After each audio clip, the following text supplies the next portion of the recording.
And now if we run the program again, everything displays just like it should. Martin is now 20 years old. Martin has 3 kids. He likes having 3 kids. He doesn't like being 20. And now that you use the variable instead of the actual number in the text, you're not going to have to go to each and every line separately if you have thousands and thousands of lines and changing every single one of them. You can simply change the variable itself. For example, put 25 and 4 kids. And now if you run the program, Martin is 25 years old, Martin has 4 kids.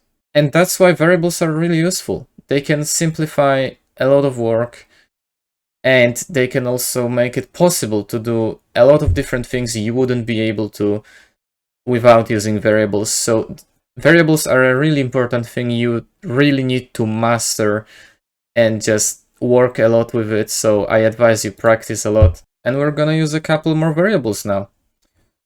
So the other type of variable is a float.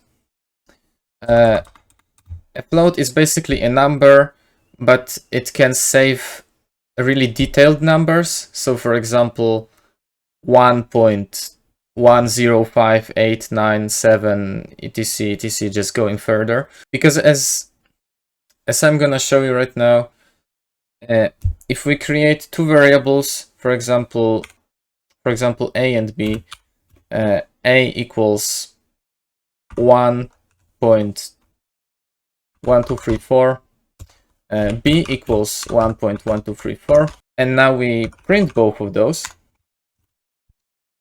we can run the program and it shows us the exact value.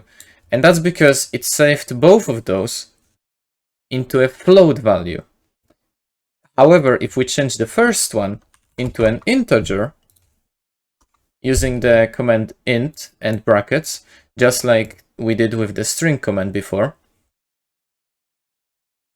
the a value is going to be forced to be an integer.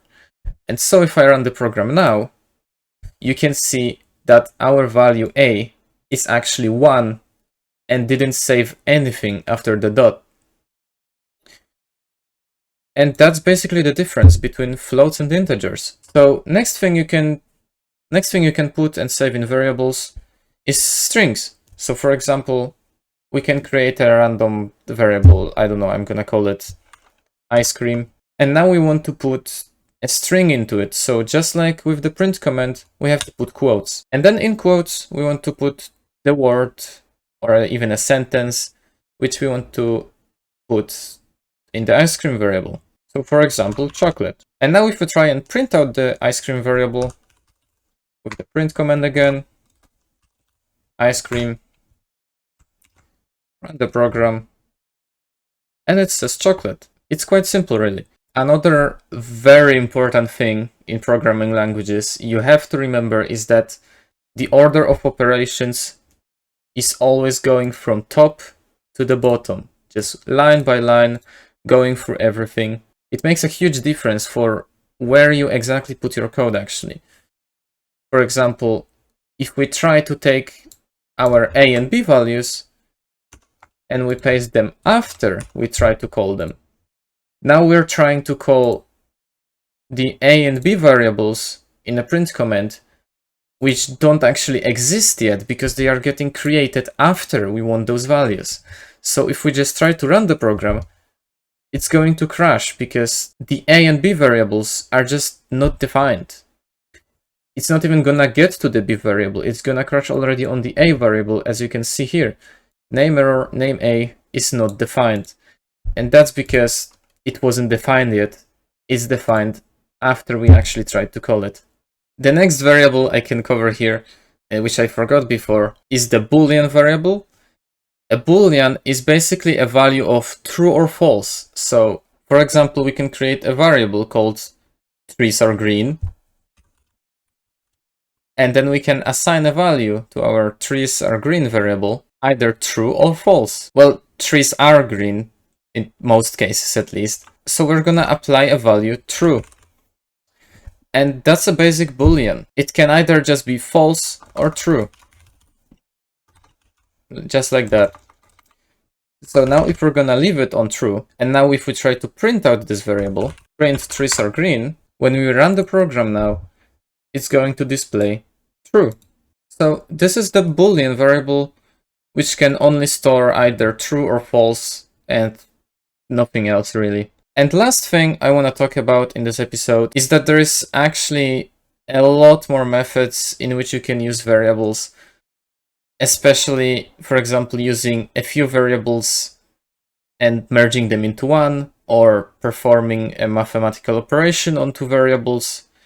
There's really a lot of possibilities, and I encourage you to try as many different things as you can, because the best way to practice programming is to practice, is to actually write the code, is to actually feel it for yourself and discover things for yourself.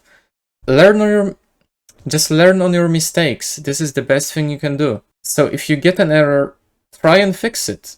Maybe you missed a comma somewhere, maybe you chose the wrong variable type. A lot of different things can happen, really. So I'm just going to show you a couple of operations you could do. The first one, we're just going to do a simple mathematical operation using variables instead of numbers. So we're going to create variables x equal to 5, y equals to 10, and z equal to 15. And now what you can actually do is you can create a new variable, or you could just do it in a print command, which way you prefer. Again, try experimenting with everything.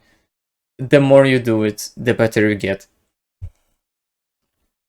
And so we're gonna create a variable called xyz, and we're gonna apply values to it. And we're going to apply x plus y plus z. And what this is going to do now is just what it would do if you would put the numbers here directly. It's going to just add 5, 10, and 15, and thus creating 30. So if we print now our variable xyz, and we start the program, it prints out 30. It's really simple. And yeah, that's basics of the variables. That's it. See ya.